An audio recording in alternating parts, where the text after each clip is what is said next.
Good afternoon, everyone. Welcome back to the Deep State podcast with Deep. Today is October 31st. It's Halloween. A lot of people celebrate it, a lot of people don't.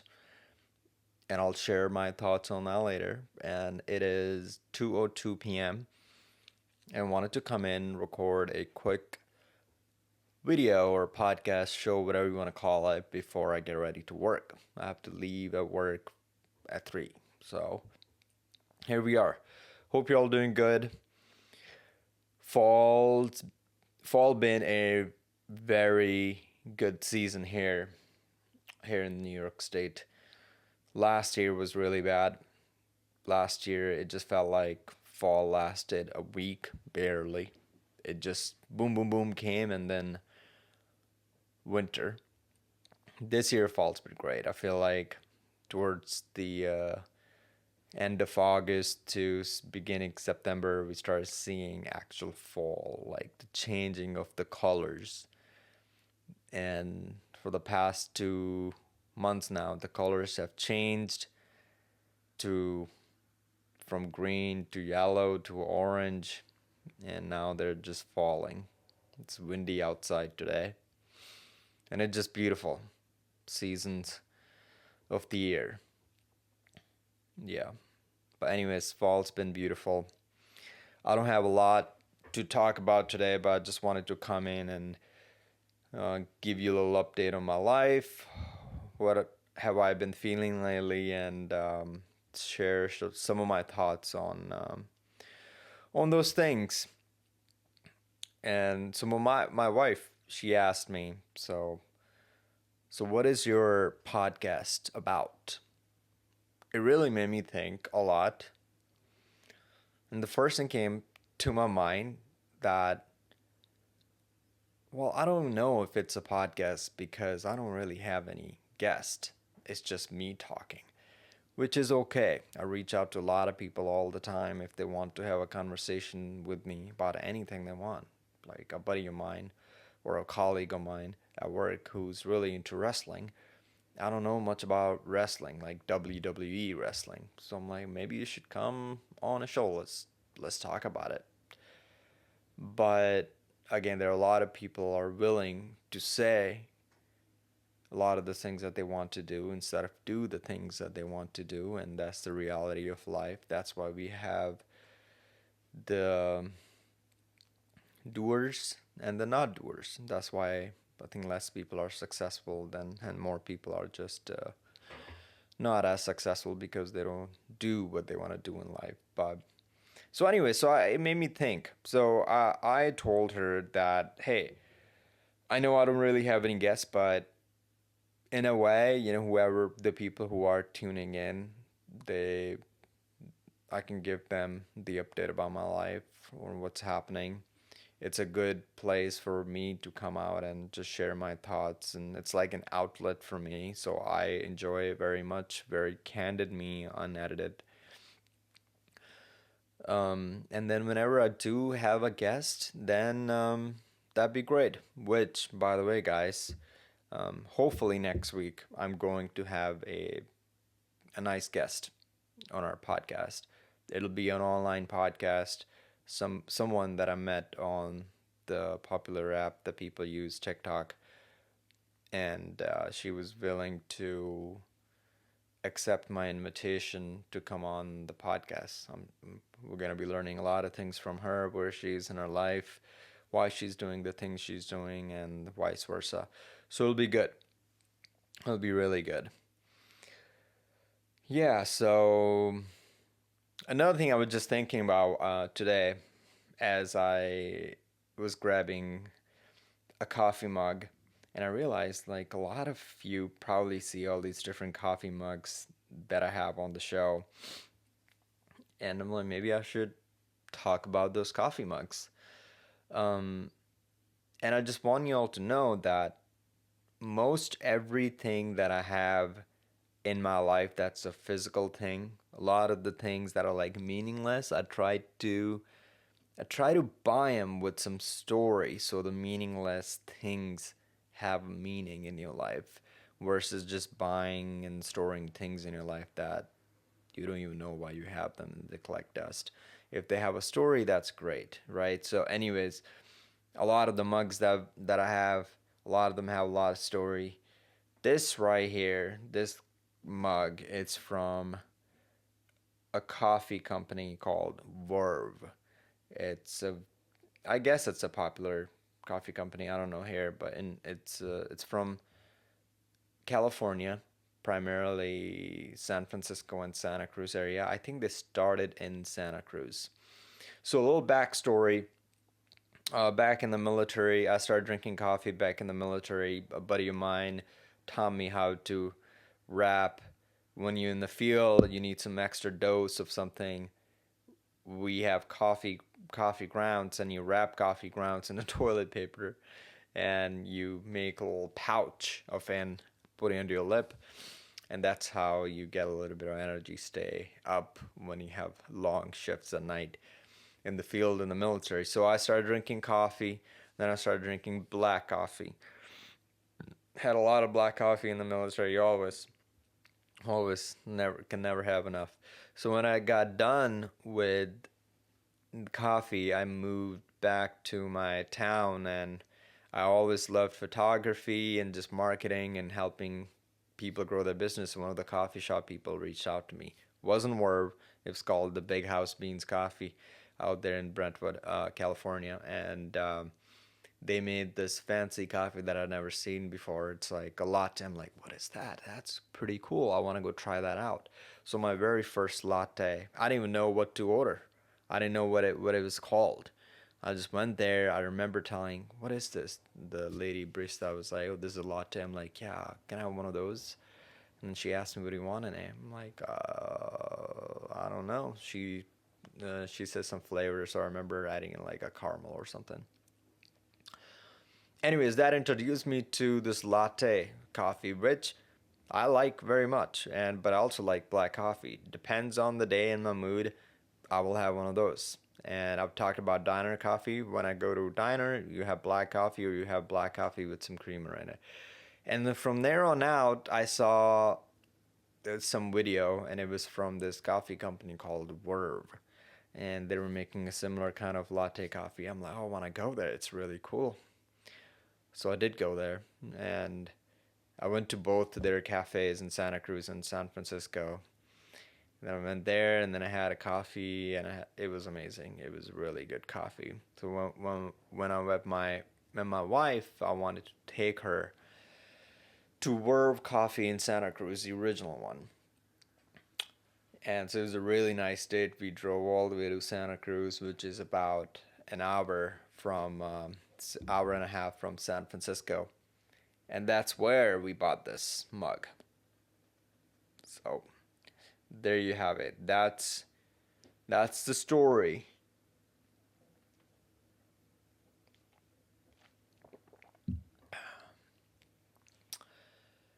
That was so good. Nice cup of coffee there. Anyways, I want to give you a little bit update on my life, how I have been.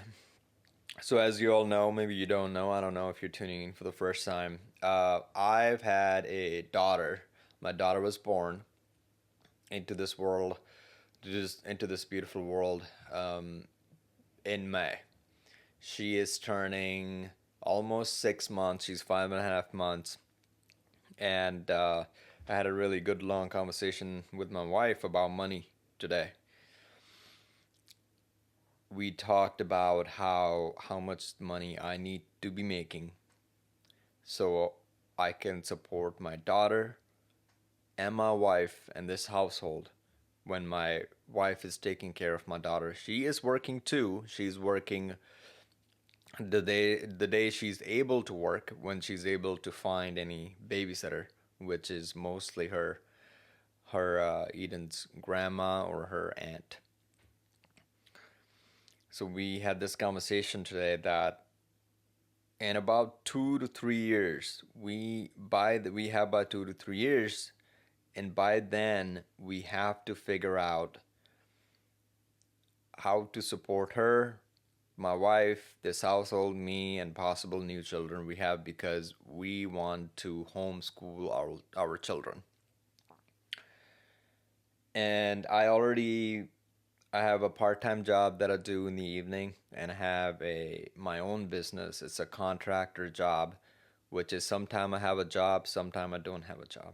So if I always have a job as a contractor job, that would be awesome. But I started a business that I don't know much about. I just do basic demolition. I just wanted to make money for the family. Um, it's good money. Government takes majority of it, and running a business is just a lot of money too, with the insurances in New York State and everything. So I'm glad we had that conversation because it really put a lot of things in perspective to me that I gotta get it together. And I'm not saying I haven't had it together, but I still need to get it together a little more in my life. I need to find more jobs that I can with my company, so I can go do more jobs, make money. Because eventually, when we homeschool, it's gonna be my wife gonna be home taking care of the children. And as a man, when you start a family, you're taking on this responsibility that you're gonna be able to take care of your family. You have to be willing and you have to be able to provide and protect your family. Am I doing that right now? I would say I'm not doing it 100%, you know. Yes, I could be working more than I'm working right now. Yes. Um do I do need to be more stronger than I am right now if I have to protect something happens to my family. Yes. So am I doing that job 100%? No. I don't think so. But am I taking actions towards it? Yes, I am. And should I be taking more action towards it? I think so. I do want a lot of children in my life, and the more children, the bigger the family you have, the more responsibility you're gonna have. And I'm just checking my finances, all the decisions that I've been making in my life on where we spend money, right? All these subscriptions and left and right. Where am I investing money? So I've gone through or canceled a lot of subscriptions. Netflix we canceled a long time ago. The only thing we pay for is Angel Studios, and I think my wife liked few shows on the Peacock streaming service. So we watched few shows over there. We watched The Middle. It's a good little family show. If any The Middle fans over here, shout out to them and put in the comments below. But so yeah, it's when I first when me and my wife decided to marry, I told her that yes, I want to marry her and I want to marry. But before I marry her, I want to make sure I bring her home. So what do I mean by that is I've always rented, she always rented, and I just wanted to make sure when we get married, we come to our own house. I didn't want to take her to a place of rent. It was a very, very, very hard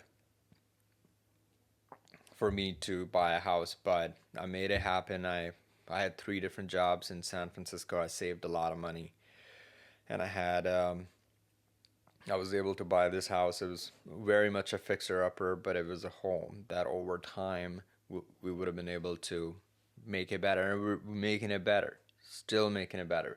Our house needs all new windows. Every single window, maybe except one, we need a new window, and hopefully this year we're finally gonna be able to get one window for the house.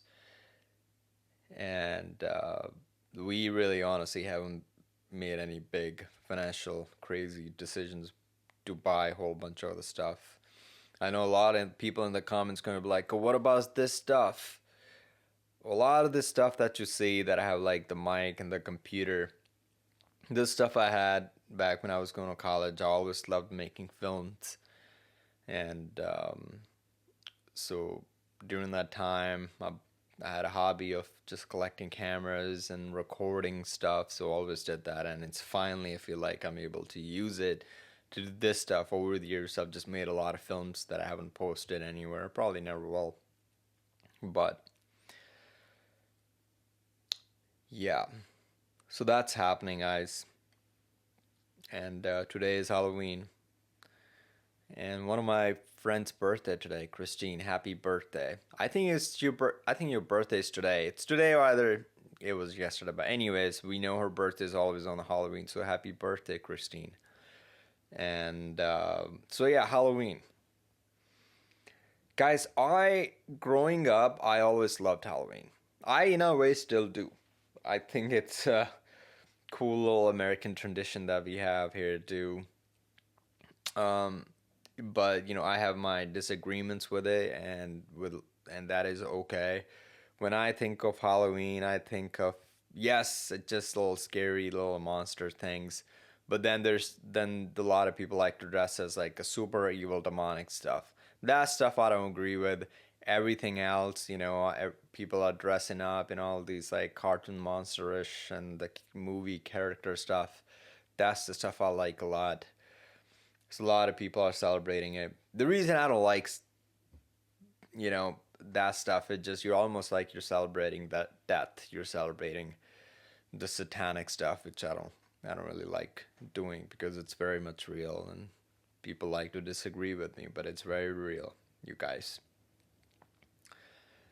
Um, so yeah, one more thing I wanted to talk about today. I have a friend at work, Frank. And this is a conversation haven't had with him yet. Maybe I should. I need to pay attention to drink my coffee because I get going and I talk, then I forget that I also need to drink coffee because I want to drink it hot. Anyways, Frank, amazing godly man. I work with him. Our friendship has grown a lot over the past few months, and we were having a conversation about how he just wants to be a good man and just love on everybody. Nothing wrong with it. I just this morning or last night I was thinking, like, what does that mean?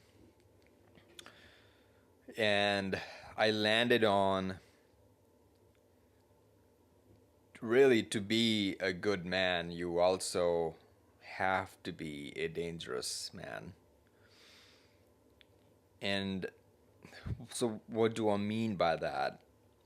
I think to be a good man,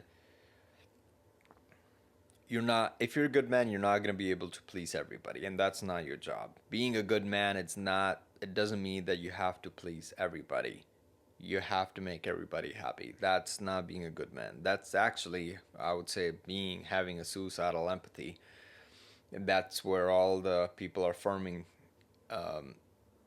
anyone these days, is, hey, no, I just want to be a good human. I want to be a good man. Again, this is everyone's definition is different. This is just what I think. I think to be a good man, you have to be a dangerous man, because sometimes you have to be dangerous enough to share the truth.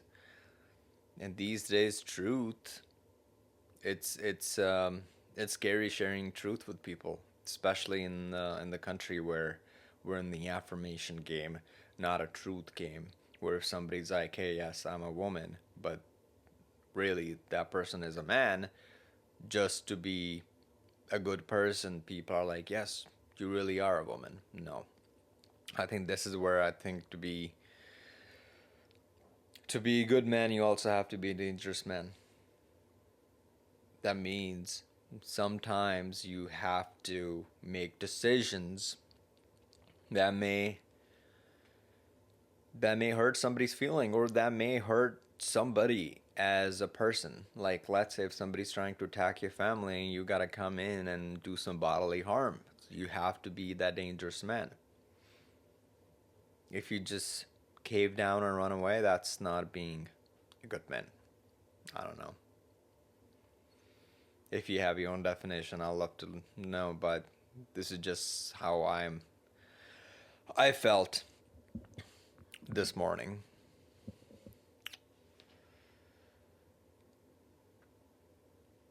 Yeah. I don't know. I don't know. I've grown a lot in the last 5, 6 years. And anyone watching it who's a young man, well, I'm not too young now, I'm 30. Anyone who's 25, want to have a family, wanting to have children,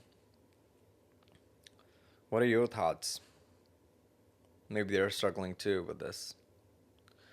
I like to share my thoughts here with you guys because when I was growing up, I didn't have a father. Nobody shared.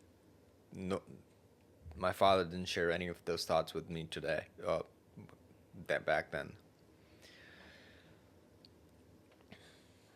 So I looked for father figures in my life and just saw the little bit of things I know on how to do my life. That's how I know. Anyways, that's all I got for you guys today. I'm looking forward to the podcast that I'm doing next week. I think you're all gonna like it. I hope I do a good job. Pray for me, do a good job.